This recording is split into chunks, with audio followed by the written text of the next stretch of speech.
Welcome to the Good Seed Podcast. I'm Allie. And I'm Rachel. Hey guys, welcome to another episode. Today I am so excited about this one. Our very own, my personal, really close friend of mine, Nate Kaping. I just learned how to pronounce this man's name. And a very close friend. A very close friend. We go back in sales. He's the director of sales of Warrior Babe. I'm super excited. This guy has an incredible life story, and we're gonna go through that today as well. So, very own Nate Kaping. Sorry for my voice, guys. Welcome to the Good Seed Podcast. Welcome to the Good Seed Podcast. Excited to be here. Excited to be here with wonderful humans. I'm blessed by both of you in different ways. So thank you guys for inviting me on here. Thank you for being here. Thank you. We know you're a busy guy, so thank you for your time. Yeah. So we know bits and pieces of your backstory, and you are a man that I'm like, man, I feel like this guy's lived a million lives. So do you care to brief us on your background and maybe how that led you into the wonderful world of sales? Yeah. Backgrounds are funny because I think everyone's story has really good purpose, whether it's a simple story or a chaotic one. So grew up in a loving family.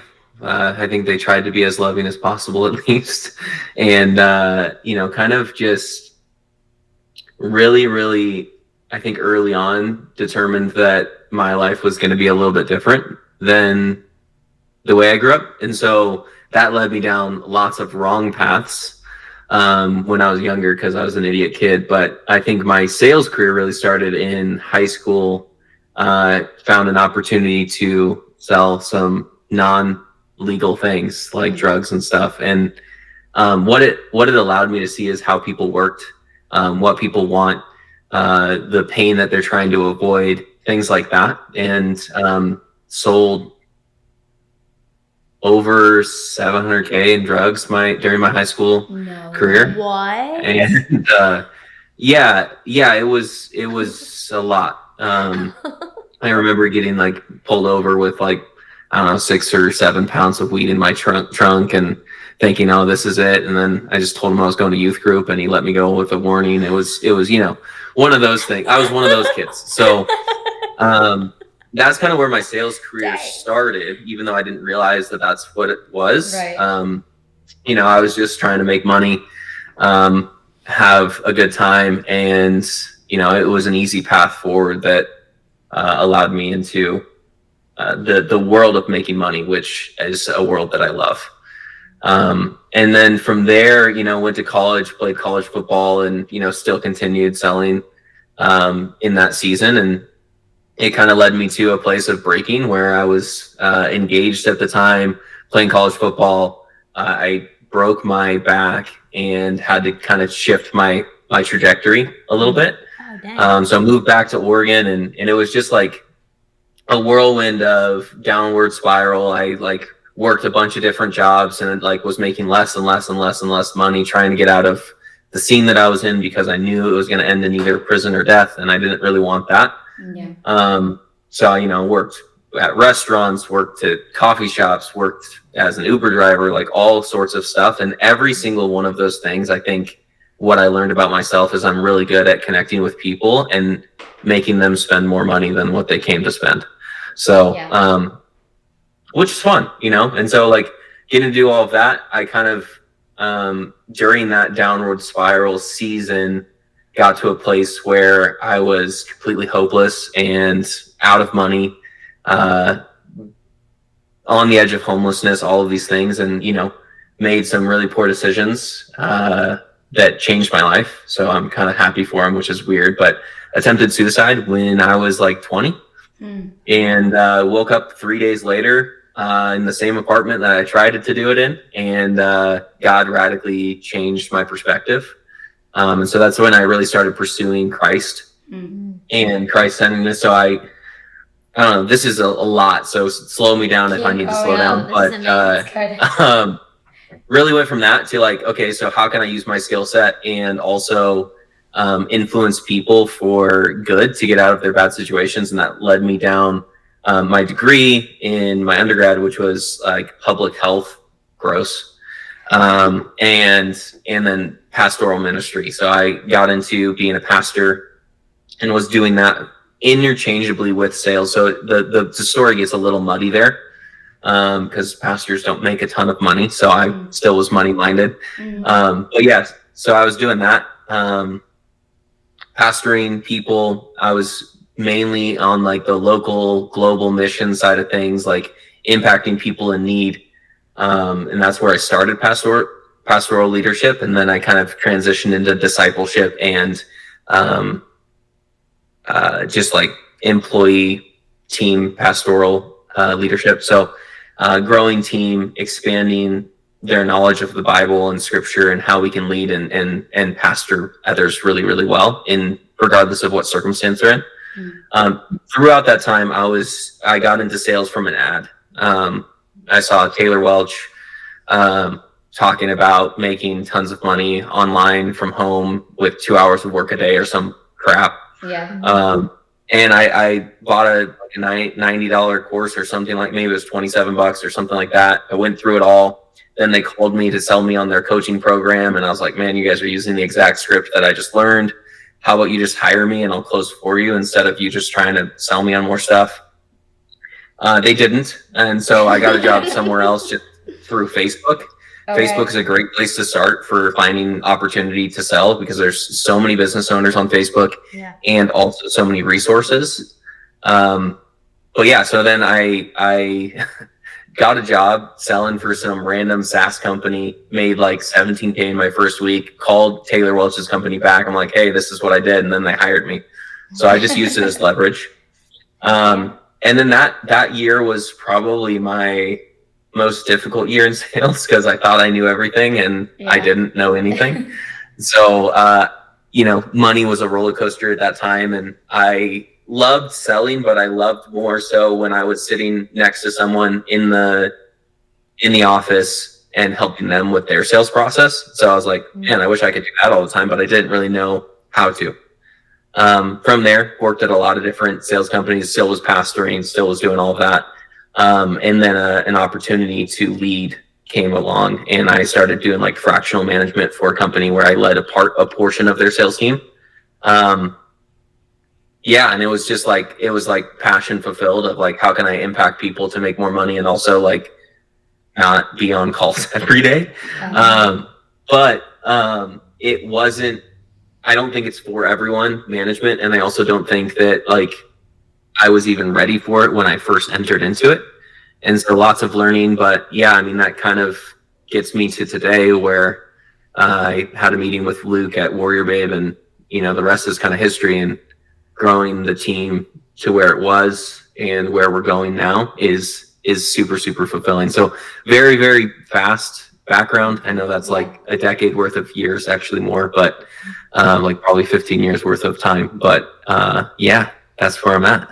I had no idea. Me neither. Man, I know. Wow. Retired gangster. Like, I had no idea. I think from where you come from and the person that we got to know, like, that's really impressive because complete 180. It seemed very dark. Yeah. And we were talking a bit about this a few hours ago on another episode we were recording about how it takes a breaking point for the Lord to actually save you and for you to surrender and be like, it's either this or nothing. Like it really takes that breaking point, and when you're in the midst of it, you can't really see the way out. How do you feel that sales helped you in that? I think a big part of sales, for me at least, is connecting with people. Yeah. So like how do you feel? Because it all happened like intertwined, right? How do you feel sales like played a role in getting you out of that darkness? Good question. Getting out of the darkness. I think so I'll rewind a little bit. I grew up thinking Christianity was for poor people. because that's what I grew up in. And so that partially was like one of the wedges between me and God that needed to break, because I think God is an abundant God, and he honors wealth if you honor it well and you're a good steward of the gifts and blessings that he's given you.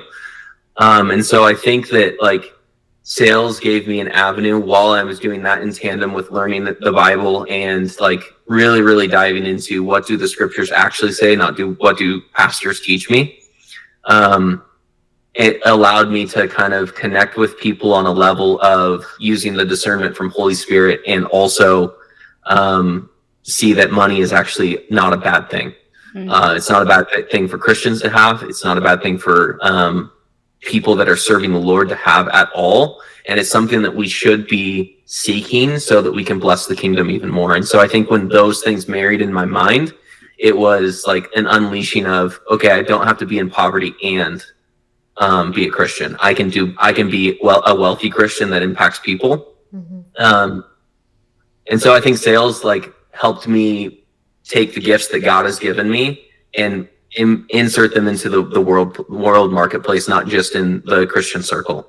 And so new perspective, discernment on what to say on calls when people are crying, or, things like that I don't think the average person has. They use, tactics and influence and all of these things that we learn in sales, but they don't do it with the right intention. And so I think sales helped me see wealth as a positive thing, while also in tandem, seeing that through the Christian lens as well. That's huge. That is huge. And I can definitely relate to that, because I didn't grow up I was very middle class growing up, but it was always kind of like, oh, ew, they have a lot of money. Like, and then it was like the Bible verse of, it's easier for a camel to get through the eye of the needle than for a rich man to go to heaven. And we're like, oh gosh, like where's the line of like what's too much money and what's not enough money? And I think there's a lot of misinterpretations in Christianity of that. And yeah, I completely relate to that 100%. 100%. Yeah. Yeah. I mean, there's lots of scriptures about it, like a righteous man leaves an inheritance for his children's children. And so like, how can I do that in poverty? Now, I don't think that that's just financial, but it's wisdom as well. Right. But there's also, Ecclesiastes 9 talks about, how a poor man saved the city, and then a week later, they didn't care about what he had to say because he was poor. Right. And so there's this status that we have to have in order for our words to be heard.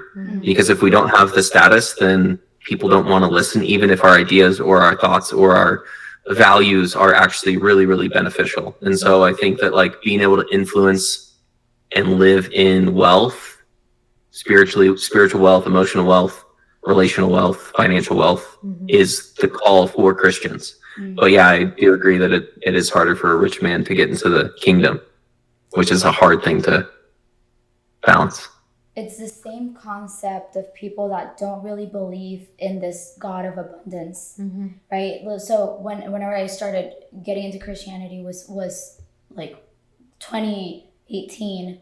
A lot of people that I met, and this was really hard for me because I had no one to really reach out to in terms of like my family. They're all Catholics, and there's a lot of people that were like, yeah, like, no, you're born for bad things to happen to you because that's how you learn, and and it was just like, because you did something wrong, God's gonna come after you. And I will never forget, and oh my gosh, it's so important for whoever's looking into the Lord now and is recently getting into, let's say, Christianity, to really open your eyes and look for different points of view. Because I had a friend, I know she has great intentions, and I actually talked to her about this after, like a year after, because I really had to isolate myself from her. After my late husband passed away, my kids got sick. Like, he passed away on a Wednesday. I went to the hospital with Sophia the next day. She got hospitalized the next day. I didn't know this. Yeah, she was 7 months old. I had to get out of the hospital on Friday. because I was like, I need to get out because my late husband's funeral is tomorrow. Mm. So they let me go because of that, but she was not supposed to leave. So anyways, long story short, this friend of mine that she's been in this Colombian like ministry, and they're very intense people, she called me and she was like, I have to tell you something, and it's coming from the Lord. And by the way, this is exactly why I said earlier, I hate to say, hey, I feel this is the Lord talking to me right now, because it's very arrogant, I believe, from my side. I'm not Jesus on earth. And second, I think that it's not something that I take lightly. So other people can just say it every other word. This is coming from the Lord, and this is coming from the Lord. And so she was one of those people. And she told me, she's like, I have to tell you something that the Lord told me. And at this point, I am super vulnerable. I'm super emotional. I'm like, it's just not good. My discernment was not there. And she was like, the Lord, because you haven't given up on everything and you haven't surrendered on everything, now he's coming after your children. And I actually had a dream of a kid throwing up, and after that the kid died. And like today, Sophia's this sick. This girl, from me having my late husband pass away a couple of days prior, is telling me that the Lord is coming after my children and they will die. And I absolutely lose it, obviously, because again, I'm so vulnerable. But this is where people, when they start going into Christianity, because you hear people preaching about a God of abundance, and then you hear people talking about the same God, and it's totally a completely different person, and it's who you believe. So I think it's a very sensitive subject, but it gets messy, because the Bible is about perception and perspective, and you have to figure that out for yourself as well.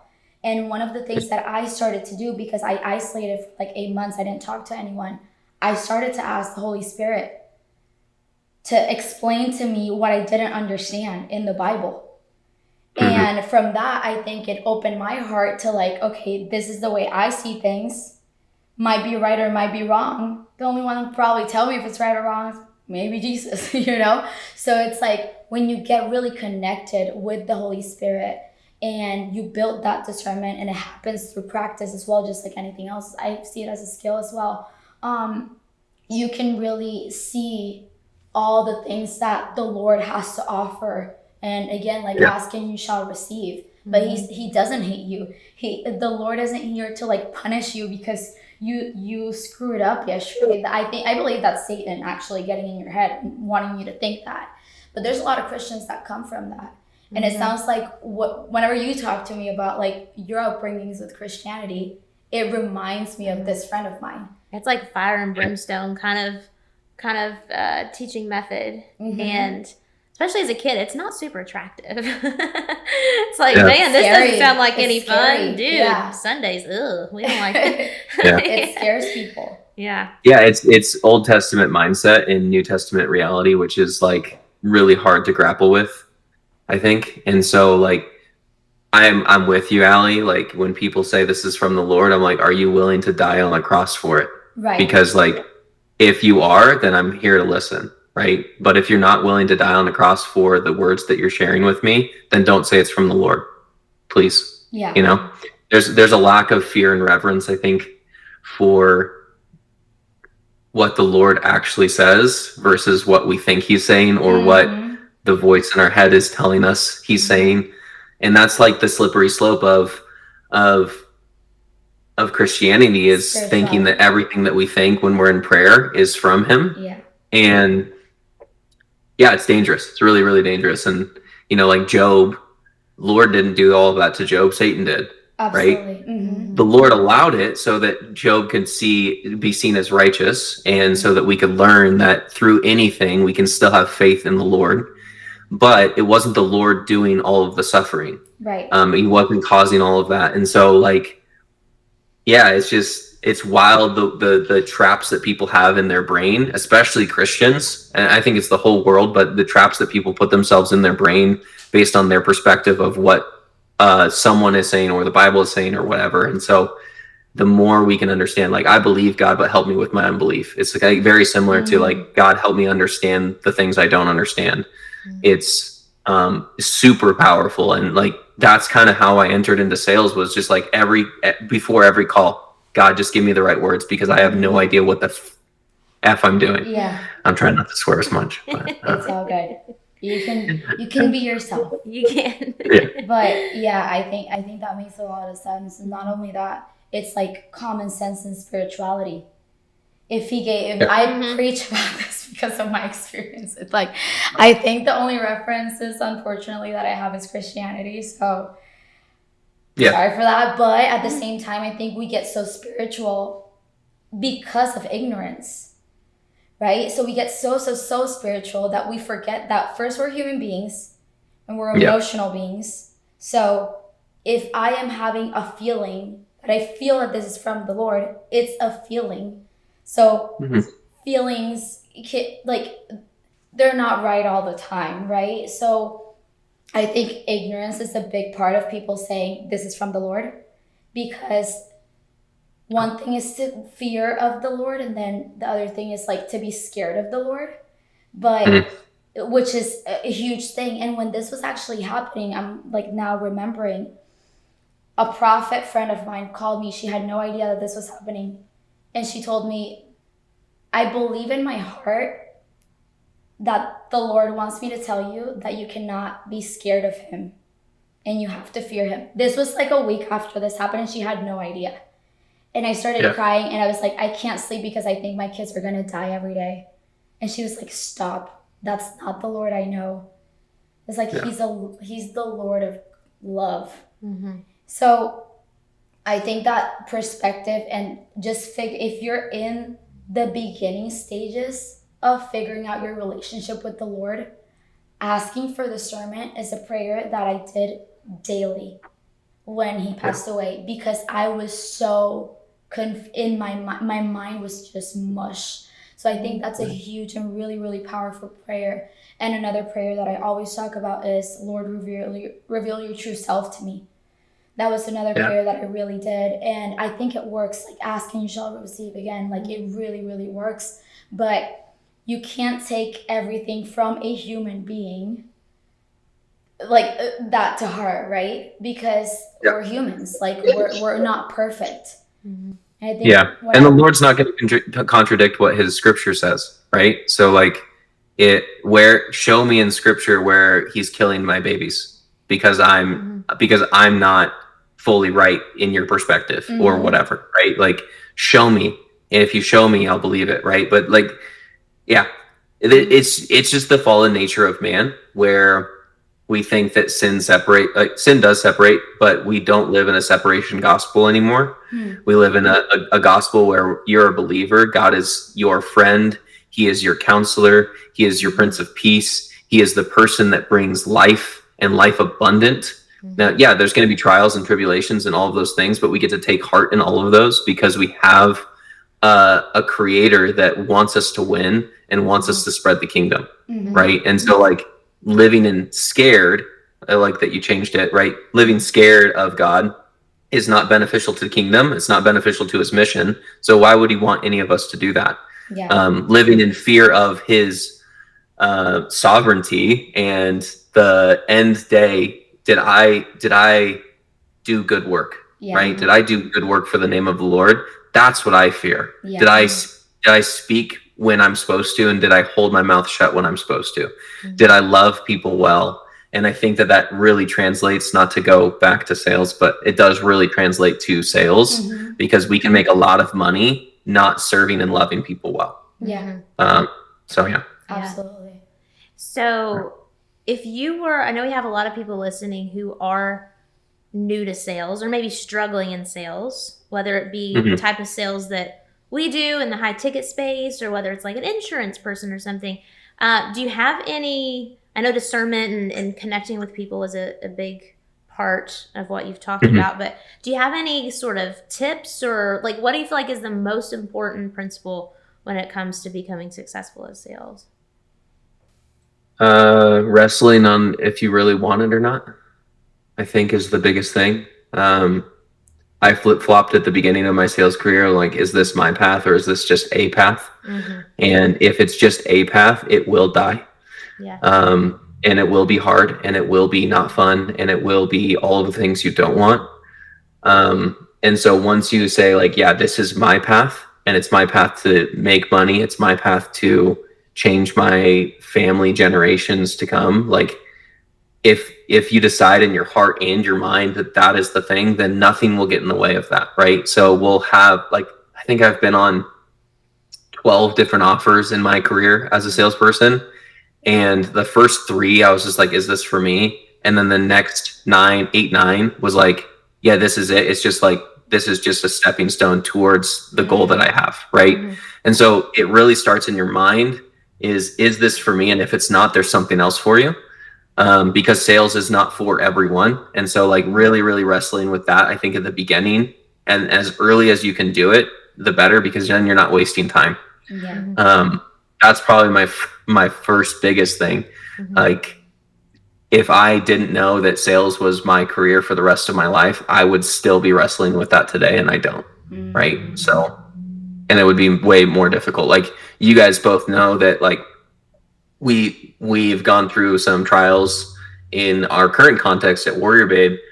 And if I was at a place where I was early on in my sales career, where it was like, this is hard, I don't know how to get started, I don't know where to go, like, I would be gone. Yeah. Right? But ultimately, like, long-term in mind, I'm with the right people, I'm with the right company, and ultimately God's going to work everything out for my good, whether it ends here and I go somewhere else, not that that's my plan, or that he's going to teach me something in this moment so that I can impact people better later on, right? So I guess that's probably my thing when you're getting started, is just like, go all in or don't go in at all, because it will eat you alive if you're not all in. Oh yeah, yeah. Got to burn the boats, so to speak. Yeah, Yeah. absolutely. How, when you're doing interviews, I've never thought about this question before. When you're doing interviews, what's the one thing that makes you certain that this person is going to succeed? Because I know that you don't hire people just solely on their experience. Yeah. That's a good Lack of question. a better answer, discernment, I guess. But the thing that I see from someone is a deep fire passion for something, right? It has to be for something that is in alignment with what the goal is as a company. So if that's a deep passion for helping women in fitness, then, like, that will take you a long way on my interviews. If it's a deep passion for making a fuck ton of money, like, that'll take you a long way. Honestly, it'll take you a long way, because that means you're going to do whatever it takes to get there, and you're going to work hard for it because you want it so bad. Outside of that, probably just confidence in general, right? The people that speak up, speak most, know what they're going to say, but it's not a canned answer that they've said on every other interview. I know that's more than one thing, but confidence, I guess, in what they want, and confidence in who they are. Yeah, makes a lot of sense.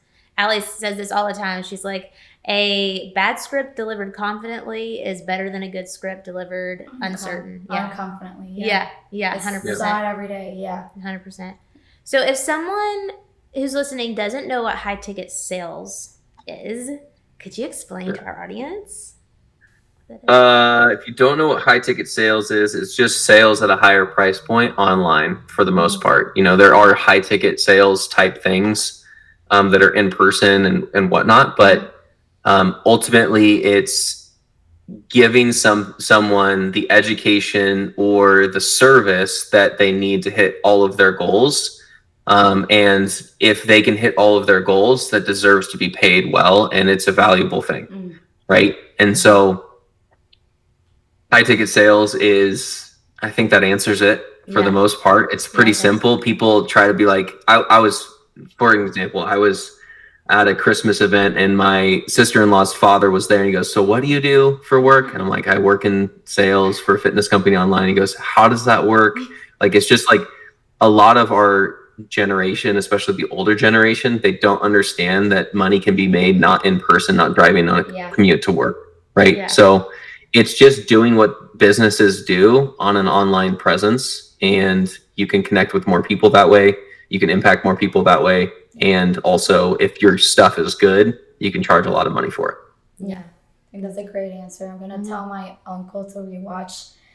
Reminded me of a Christmas party literally 3 weeks ago. And he was like, hey, I was going to tell you, you should go to the sales training. It's a timeshare training because they teach you how to ask the right questions so you can make sales. And I think it'll really help you in your career. And I was like, yeah, I took that course a couple months ago. It's online, Theo. They don't understand it since he's like in his almost 60s. Yeah. So such a foreign concept to a lot of people. Do you want to take it away with the what's it called? Actionable takeaway. Yeah. So do you have any, like, I guess, tactical sales tips for our audience? Like, whether, like, say that they're like, sales is for me. That's step one, right? I have the fiery passion. I will die on this hill. Like, I'm going to get good at this. What would you tell that person who's still struggling once they've made up their mind? Yeah. Get around people that sell, like, get around people that sell a lot, sell often, make a lot of money, make the money you want to make, right? Yeah. Whether that's online or in person, just get around people that are reaching above or at the goals that you want to hit. And then constantly learning, right? Because if you think you figured it all out, especially in sales, you will fail. You'll have the roller coaster, which will not be fun.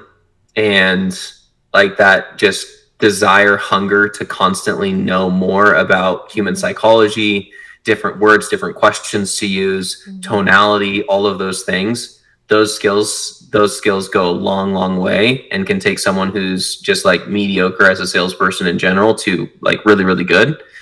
And so just really, really leaning on people that are ahead of you instead of just your friend group. And so I'm going to hit that a little bit more, but it's the friends you currently have will not get you to the goals that you want to get to.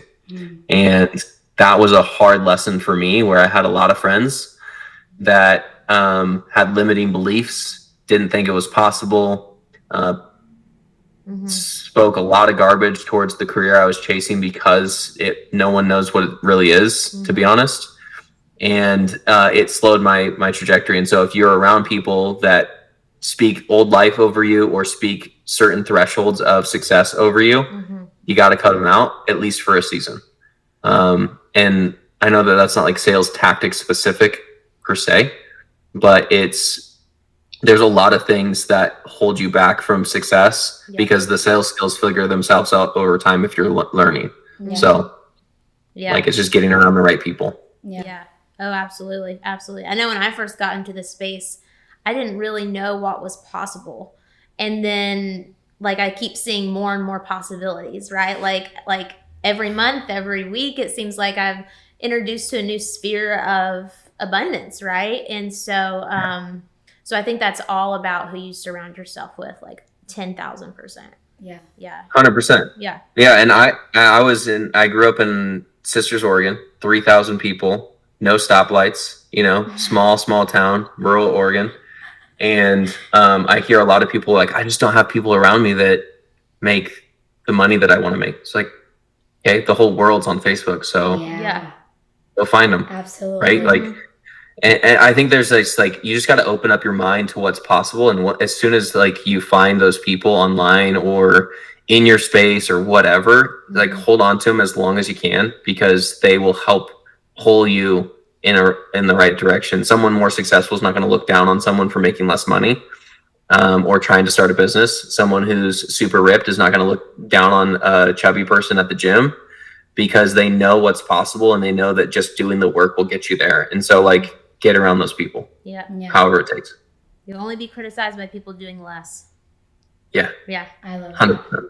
Yep. Well, wrap us Love up. Love it. Well, Nate, thank you so much for spending time with us today. It will not be the last time. I love this. I think that, how old are you? let's just get this. I'm 28. He's not. Insane. He's not 69 like we thought. Not because of looks, but because of all the lives, Wisdom. all the things Mhm. that we know. We're like, how can you cram that to 20 something years? It's insane. Very impressive. It's very impressive. Yeah. I appreciate you so much. I look up to you so much. I think you're an amazing Same. human being. I think you're an awesome boss. I think that whoever steps into your path is a very blessed person, whether they know it or not. So Mhm. I really, really appreciate you. Thank you for your time. I know you're super busy. So Yeah. I love Yeah. this. I was super excited for this. Yeah. Well, thank you so much again. And to our audience, thank you guys for tuning in. Hope you guys learned some valuable takeaways about faith and about sales. So if something spoke to you, please share it online, social media, follow us, subscribe, follow us along at The Good Seed Media. Thanks, guys. See you next week. Bye, guys. Be sure to hit that subscribe button and follow along with us on social media at The Good Seed Media. And stay tuned for all the updates and more information.